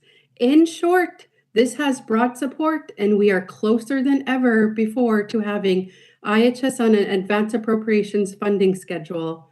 This would ensure critical health services are not delayed. It would have little impact on the overall federal budget, but it would have major impact on IHS and the people they serve by providing stable funding. IHS remains the only health program that is not advance funded or funded through a much more stable mandatory funding mechanism.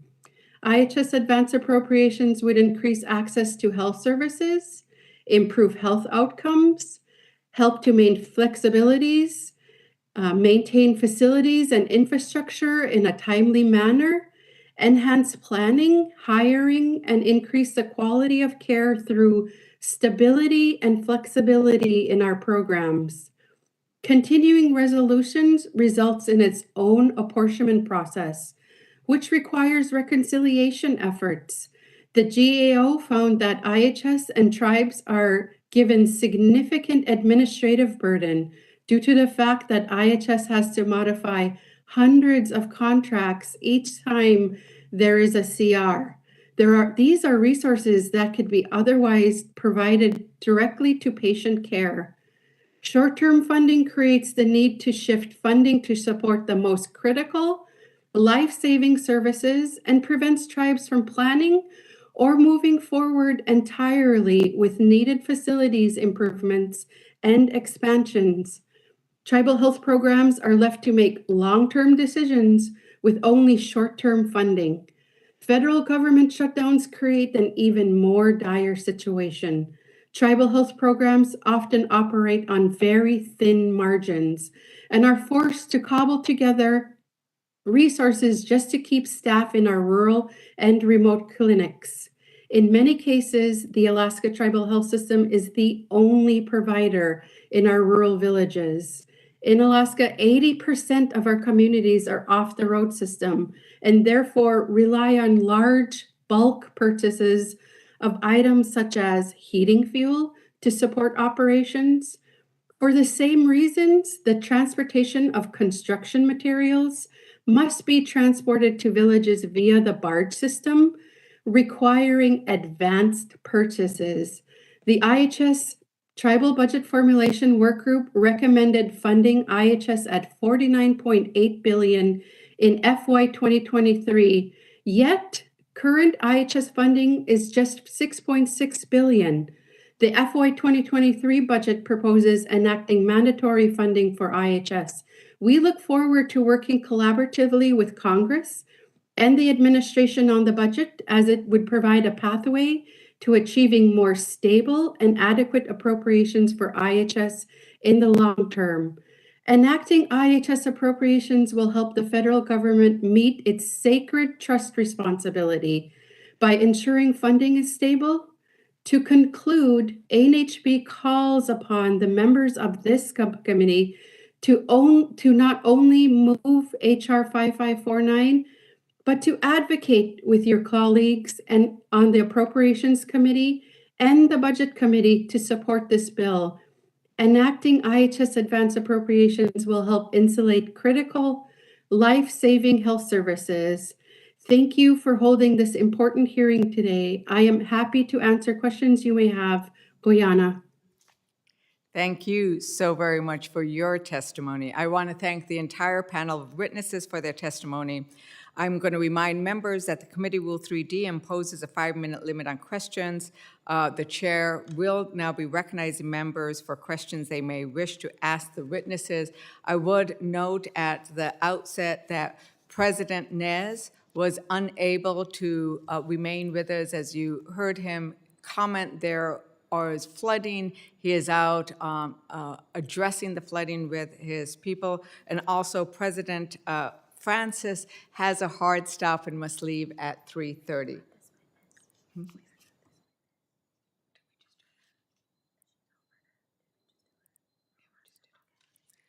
So I will begin by recognizing myself for 3 minutes. For 5 minutes. We have heard from our witnesses that advanced appropriations, it's a civil rights issue. We just heard that. It is a fiscally responsible issue. It will in many ways save money because you will be able to make the decisions in advance.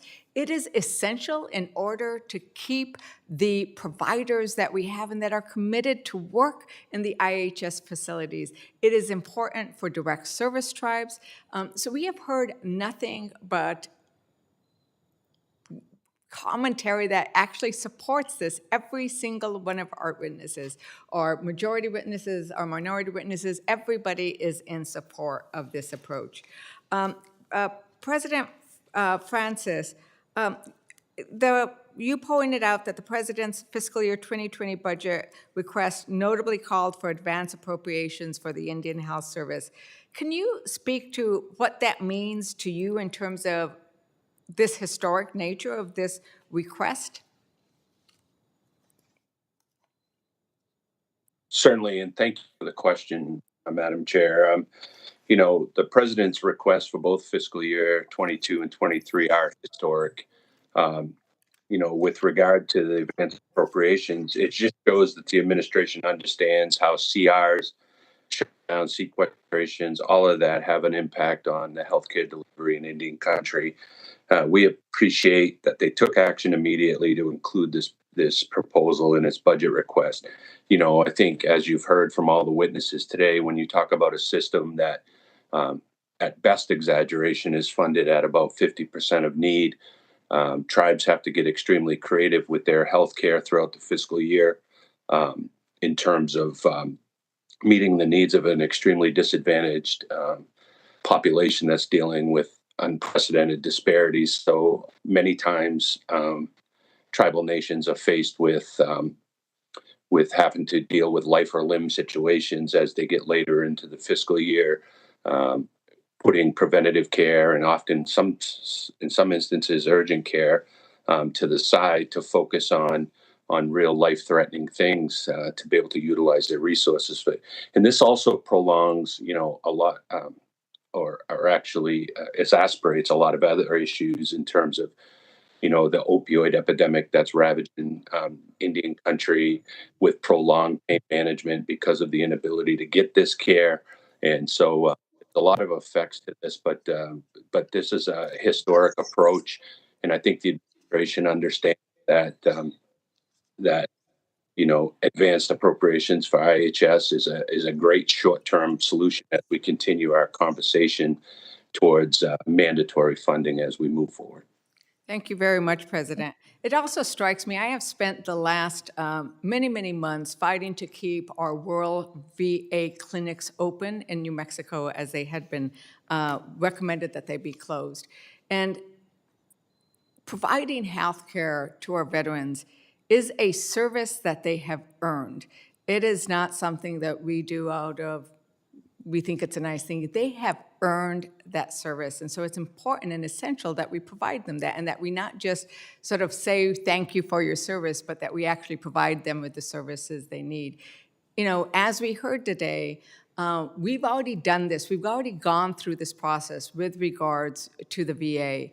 And I guess I would ask I want to maybe ask each of the witnesses in a single sentence, do you think there is any difference in the trust obligation that is owed to our Native American citizens than that obligation that we owe to our veterans for their service? I'll start, Fawn Sharp. Yes, absolutely. There's a difference. These are promises and commitments made by our ancestors. And when they signed those treaties, they bargained one thing, healthcare for our future generations. And of all the bargains, that's the one thing we don't have. And so to me, it's a commitment that is much different, and there's authority and responsibility. Yes, it's different. The Honorable Chair Michael Erickson. I'm sorry I missed part of the question. What was the question? It was the idea that if we owe veterans, which I believe we do, healthcare services, that isn't it very we also owe the same services to to our Native Americans. But I have run out of time, and I am going to be respectful of the fact Yes. that the clock applies to the chair as well. And we will I'll submit those questions in writing. And I would also point out that if anyone has questions for President Nez, we may also submit those in writing. I will now recognize the Ranking Member Obernolte. Well, thank you, Madam Chair, and thank you to all our witnesses. You know, we've heard a recurrent theme throughout this hearing, which is the incredible difficulties that we put on the tribes when we fund IHS through continuing resolutions or through, God forbid, government shutdowns, and the often catastrophic impacts that those decisions that are made here in DC have in Indian country. I found those stories to be incredibly poignant, and my line of questioning is going to explore further some of the things that were in the written testimony from some of our witnesses. So let me start with Chairman Erickson. In your written testimony, you related a story that I just found amazingly tragic and heartbreaking, which is that members of your tribe and even members of your tribal council have been referred to collection agencies as a result of IHS's failure to pay its provider medical bills. Could you tell us more about that situation? Because it's almost unbelievable that we would put you in that situation. Yeah, so it's just ruined people's credit in a lot of cases, you know, even myself included. Even more importantly, it's ruined a lot of our elders who are on a fixed incomes credit, you know, right? So they're going to apply for things even like home loans or for a vehicle or whatever it may be, and it, you know, impacts their credit.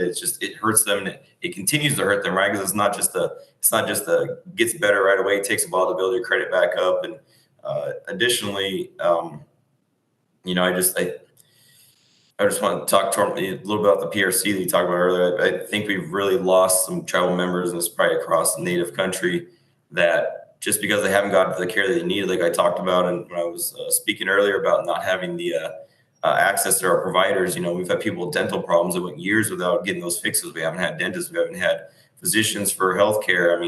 And one thing I want to question on and just ask or two is, make a statement is, from what I understand, if they go through the IHS process, that they're not supposed to go after our personal credit, that is IHS's responsibility, that does not fall on the individual, and they should never even contact the individual to report to their credit. So if that's not something that has been looked at, I would hope that is something that we would look at in the future, because it should not impact from the trust, you know, federal responsibility of IHS. This should not impact our tribal members and affect their credit down the road, and just in general. So thank you. You know what? I think you'll get no disagreement from the dais here, because I know Colville's a direct service tribe, and as a direct service tribe, the responsibility for payment of the service is not on the tribal members, it's on IHS. So, you know, it's a problem that we have to solve. Let me go to Ms. Unock. I found your testimony very compelling. I want to tunnel down on something that you were talking about in your written testimony about the joint venture construction program, where the tribes invest in the development of building facilities, and in exchange, the IHS commits to staffing those facilities. In your written testimony, you were talking about what a disastrous impact continuing resolutions have on the joint venture construction program. Can you elaborate a little bit on that for us? Yes, thank you for the question. An example of an adverse impact on uncertainty with funding in the CR is definitely the IHS joint venture construction program, where tribes invest in the development of building facilities. In exchange, IHS will commit to requesting staffing for those facilities.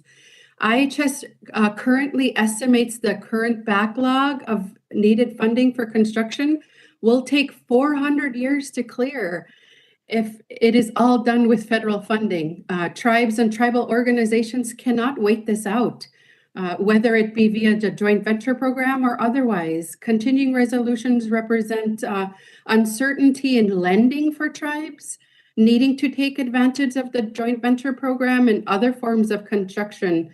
This uncertainty sometimes results in a downgrade to their credit rating levels, thus a higher interest rate for them, increasing the cost of financing for our tribes and tribal health organizations. Again, advance appropriations would be a helpful solution. Thank you.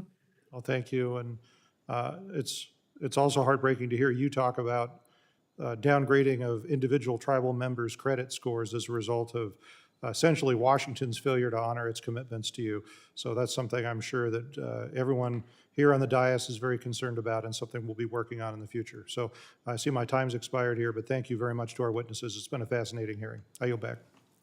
Thank you. The chair will now recognize Representative McCullum for 5 minutes. Thank you, Madam Chair. I had a meeting scheduled with Leech Lake from Minnesota, and they send their greetings to the testifiers and to the committee. And thank you, Madam Chair, for having this important hearing. I just want to, kind of, because I've worked on this from the appropriations angle, when we give the Interior Appropriations Committee a target number, that includes EPA, it includes USGS, U.S. Geological Services. It includes a lot of things that this committee has oversight on with authorization. And there's just, we've steadily increased the money, and I think the tribal leaders here who have thanked us for doing it, but we are still falling so far short. And so just even doing this bit of making it an advanced appropriation for 2 years to provide some certainty, some commitment to always uplift to our obligation that we have as the federal government to provide health care is so important. But, tribes have had to go to court to, get referred care cover. I remember being in a tribal community, and a woman had hip surgery, and then she was told there was no money for therapy. So when you sit in a wheelchair after you have hip surgery and you don't get the therapy, that hip surgery doesn't open up your life the way it could, and you're in chronic pain. I would just maybe, if people would quickly just maybe give one example of either how the current system contributes to the report Broken Promises, or if you had a federal cost that you never got reimbursed from during the last shutdown or something that you would like to share, just to drive the point home more if we're able to get this bill on the floor and move forward. And I want to thank the gentleman from Montana. Your name's not showing up on my screen, and but you pointed out some really good things that happen with urban care in one part of the conversation, but then you talked about what happens in rural constituencies in Montana. My grandfather was from Montana, so I get that. But I also, maybe you would like to mention how many of your tribal members are also veterans, because we were talking about our obligation to veterans, but tribes serve, tribal enrolled members serve at a greater proportion than any other group does in our armed services. Do you have veterans that kind of, they can't get to a VA system, and then you don't have what they need at IHS?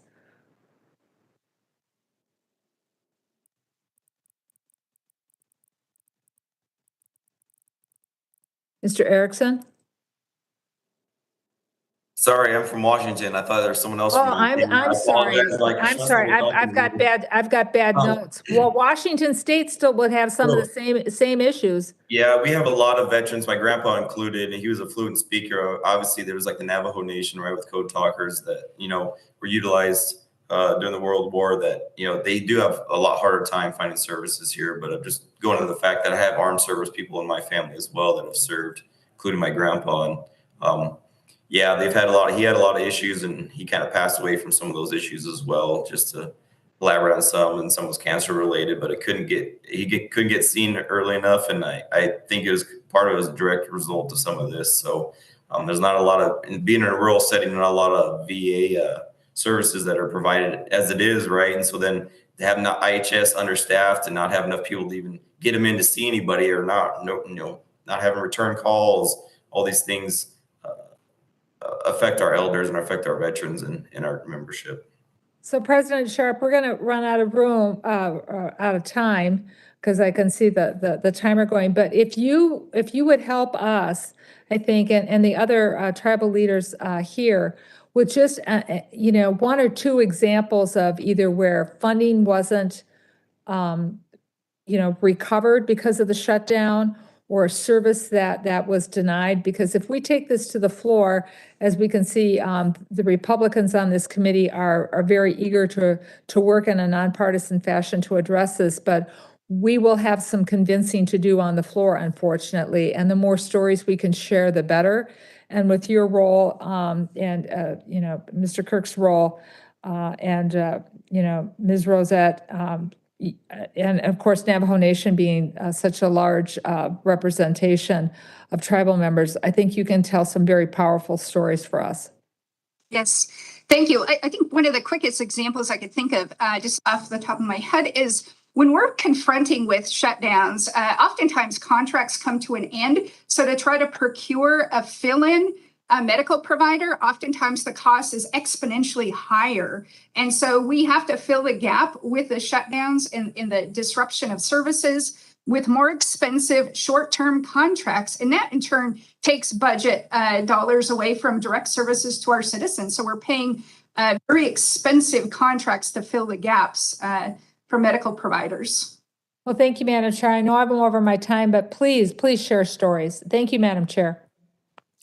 Thank you. And, I would encourage our witnesses to provide those stories in writing. The chair will now recognize the gentleman from Illinois, Representative Garcia. Thank you, Madam Chair. And of course, to our witnesses and in the second panel, Ms. Rosette, can you share why Congress should pass the Indian Health Service Advanced Appropriations Act and why it's so critical for urban Indian organizations? Yes, actually, I gave you a part of the answer when I testified as well, as that during the previous shutdown, because there are not advanced appropriations, our facilities, the urban facilities, a lot of them were in dire straits. There were none of them, we were all talking at the time. I know several of them had to shut down, several had to lay off people, several had to cut programs and cut hours. The most poignant example is Native American Lifelines, where they had 7 people that were behavioral health issues and had died from suicide, and that's when they were shut down. So those are very real stories of what happened during the shutdown, and it's not about money. It's about saving our relatives, our aunts and uncles and grandmas and grandpas who are never going to tell those stories to their grandchildren and we can never recover that. Thank you for driving that point home. You mentioned that your urban Indian organization alone has experienced slow funding disbursements and still has millions of dollars of critical outstanding COVID-19 funding. Can you walk us through what steps and sacrifices you've been forced to take to fill these gaps? Yes, well, it's been about when the ARPA funds came out, it was over a year and a half ago. We were supposed to get around $12.5 million, and a portion of that, and we've been even before COVID-19, we had planned on building a children and youth services center. We had the property, and we're trying to build the building, and so part of the money that we've been waiting on is for the construction of that building, which is going to serve our Native kids they're actually suffering more after COVID-19, and we haven't been able to do that because of the lapse or how long it's taken for the funding to come through. So now we're still waiting on approximately $7 million, but we're trying to get this construction process started so that we can build this building for our kids and their families, and then potentially add more services for the rest of our community. But that's what we've had to do, is wait on providing necessary services for our people. So if I understand you correctly, there's an added urgency as we enter what we hope is the post-COVID-19 period, given everything that people have endured during that time? Absolutely. Thank you very much. I don't have any further questions. I appreciate you being on the panel today, and to all the panelists, of course. Madam Chair, I yield back. Thank you so much. I really do want to thank each of the panelists. I want to welcome, I see President Nez has returned. We just received welcome news. The Senate released its proposed appropriation bill text today. Currently, the base text includes advanced appropriations for IHS, including facilities. So that is the actual issue of today's testimony. I think we're all very pleased. We will work very hard in the House to make sure that we keep that and do whatever we believe will be necessary to continue to support that. The joint ventures, I helped build 2 different joint venture health facilities, and we need to make sure that whether you're doing it through joint venture or whether you are on the priority list, that we get these facilities built and then that we fund them, because it is an obligation that we have. I want to thank everybody who participated today. Thank you, Ranking Member, and for your members' insightful questions. I want to remind everybody that the record, where's my ending? I want to remind everybody that they may submit questions for the record, and I request that the witnesses respond to those questions. And with that, this hearing is adjourned.